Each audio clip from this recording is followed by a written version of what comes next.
بریرہ باندھی تھی، اسے مغیث نے آزاد کر دیا۔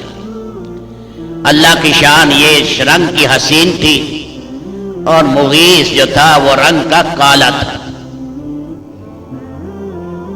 حضرت عائشہ رضی اللہ تعالیٰ عنہ نے انہیں آزاد کر دیا۔ اس زمانے میں غلام ہوتے تھے، پھر غلام کو آزاد کر دیا تو بریرہ کو آزاد کر دیا۔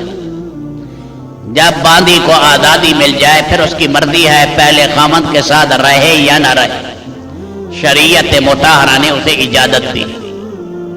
تو بریرہ نے جدائی کر لی مغیث، اور مغیث جو تھے وہ روتے تھے مدینہ کی گلیوں میں۔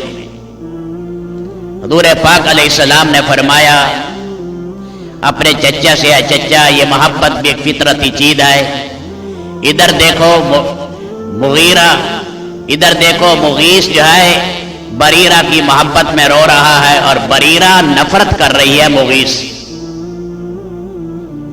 آپ نے اسے بلایا اور بلا کر کہا تم ترس کھا لو مغیث پر، تمہاری ایک زندگی ان کے ساتھ گزری ہے، وہ تمہاری یاد میں تڑپ رہا ہے، اس کے ساتھ نکاح کر لو۔ فرمایا یا رسول اللہ یہ سفارش ہے یا حکم ہے؟ اگر حکم ہے تو ہماری کوئی مجال نہیں، اللہ رسول کے سامنے گردن حاضر، اور اگر اختیار ہے تو پھر میری طبیعت نہیں چاہتی اس کے ساتھ نکاح۔ آپ نے فرمایا جبر نہیں ہے، میں تو ایک سفارش کرنے والا ہوں۔ کوئی اللہ کے نبی ناراض نہیں ہوئے، بریرہ مغیث سے جدا ہو گئی، فطرتی چیز ہے۔